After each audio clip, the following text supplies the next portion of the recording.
Bengali রেসিপির সমাহারে সবাইকে স্বাগত। আমার আজকের রেসিপি সবজি দিয়ে তেঁতুলের টক। রেসিপিটি বানাতে আমি এখানে নিয়েছি অল্প একটু মূলো, একটু কুমড়ো, বেগুন আর ঢ্যাঁড়স। এগুলো ছোট ছোট টুকরো করে কেটে ধুয়ে নিয়েছি। ঢ্যাঁড়সটা আগে ধুয়ে তারপরে কেটে নেওয়া। এখানে অল্প একটু তেঁতুল নিয়েছি, পুরানো তেঁতুল। তেঁতুলের মধ্যে আমি জল দিয়ে দিচ্ছি। এটাকে 5 থেকে 7 মিনিট পর চটকে তেঁতুলের রসটাকে ছেঁকে নেব। প্রথমে একটা কড়াই গরম করে এর মধ্যে আমি 1 টেবিল চামচ পরিমাণ সর্ষের তেল দিয়ে দিলাম। তেলটা হালকা গরম হলে এর মধ্যে আমি অল্প কিছুটা হাতে করা বড়ি দিয়ে দিলাম তেলের মধ্যে। বড়িটাকে একটু লালচে করে ভেজে নিচ্ছি। বড়িটা আমার ভেজে নেওয়া হয়ে গেছে, একটা পাত্রের মধ্যে তুলে নিচ্ছি। বড়ি ভেজে তুলে নেওয়ার পর গ্যাসের ফ্লেমটা লোতে রেখে প্রথমে আমি ঢ্যাঁড়সগুলো আগে ভেজে নেব। ঢ্যাঁড়সটাকে তেলের মধ্যে দিয়ে নাড়াচাড়া করে এবার গ্যাসের ফ্লেমটা মিডিয়ামে রেখে ভেজে নিচ্ছি। ঢ্যাঁড়সের টুকরোগুলো এইরকম ভেজে নেওয়ার পর আমি তুলে নিচ্ছি। এখন কড়াইতে এই তেলের মধ্যে দিয়ে দিচ্ছি মূলো টুকরোগুলো। মূলোটাকে এবার ভেজে নেব ভালো করে। 2 মিনিট সময় ধরে মূলোটাকে আমি ভেজে নিয়েছি।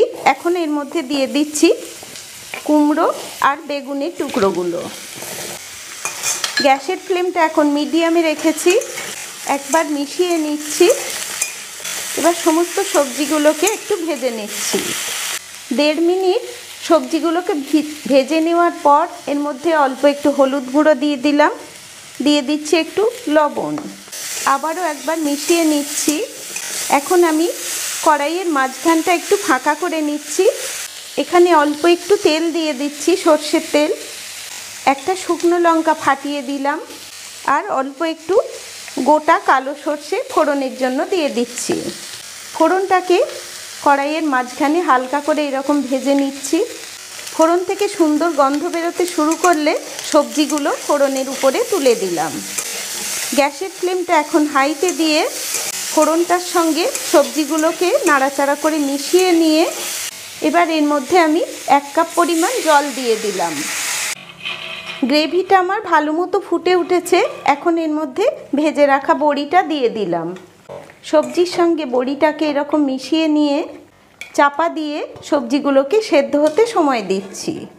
2 মিনিট হাই ফ্লেমে সবজির সঙ্গে জলের সঙ্গে ফুটে উঠেছে ভালোভাবে। এখন আমি এর মধ্যে ভেজে রাখা ঢ্যাঁড়সটা দিয়ে দিলাম। একবার সবজির সঙ্গে মিশিয়ে নিয়ে গ্যাসের ফ্লেমটা লোতে দিয়ে আবারও কিছুক্ষণ সব কিছুকে সেদ্ধ হতে সময় দিচ্ছি। 7 থেকে 8 মিনিট পর চাপাটাকে নামিয়ে নিচ্ছি। দেখুন সবজির মধ্যে জলটা আমার শুকিয়ে গেছে। সমস্ত সবজিটাই আমার ভালো মতো সেদ্ধ হয়ে গেছে। একবার নাড়াচাড়া করে উল্টে পাল্টে নিলাম। এবার গ্যাসের ফ্লেমটা হাইতে দিয়ে যে তেঁতুলের জলটা আমি বানিয়ে রেখেছিলাম এর মধ্যে দিয়ে দিলাম। এখন আমি এর মধ্যে জল দিয়ে দিচ্ছি। একটা বড় সাইজের বাটির 1 বাটি পরিমাণ জল দিয়ে দিলাম। সবজিটাকে একবার নাড়াচাড়া করে মিশিয়ে নিয়ে এখানে আমি স্বাদ অনুসারে লবণ দিয়ে দিচ্ছি। 1 চা চামচ পরিমাণ চিনি দিয়ে দিচ্ছি। মিষ্টিটা যে যেমন খেতে পছন্দ করেন সেই রকম বুঝে দিয়ে দেবেন। একবার চিনি আর নুনটাকে ভালো করে মিশিয়ে নিয়ে চাপা দিয়ে আবার কিছুক্ষণ ফুটিয়ে নেব। 5 মিনিট হাই ফ্লেমে ফুটিয়ে নেওয়ার পর চাপাটাকে নামিয়ে নিচ্ছি। সবজির টক যখন বানাবেন সবজিটাকে টক দেওয়ার আগে ভালো করে সেদ্ধ করে নেবেন, না হলে টক দেওয়া হয়ে গেলে সবজি আর ভালোভাবে সেদ্ধ হয় না। দেখুন টকটা আমার রেডি হয়ে গেছে। এবার গ্যাসের ফ্লেমটাকে বন্ধ করে দিচ্ছি। নামিয়ে নিয়ে তারপর ঠান্ডা করে পরিবেশন করব। আমার সবজির টক পরিবেশনের জন্য রেডি হয়ে গেছে। এই রকমভাবে টক বাড়িতে একবার বানিয়ে খেয়ে দেখবেন। খাওয়ার শেষ পাতে এই রকম টক খেলে খাওয়াটা ভালোভাবে সম্পূর্ণ হয়। ভালো লাগলে লাইক শেয়ার অবশ্যই করবেন। সবাই ভালো থাকবেন।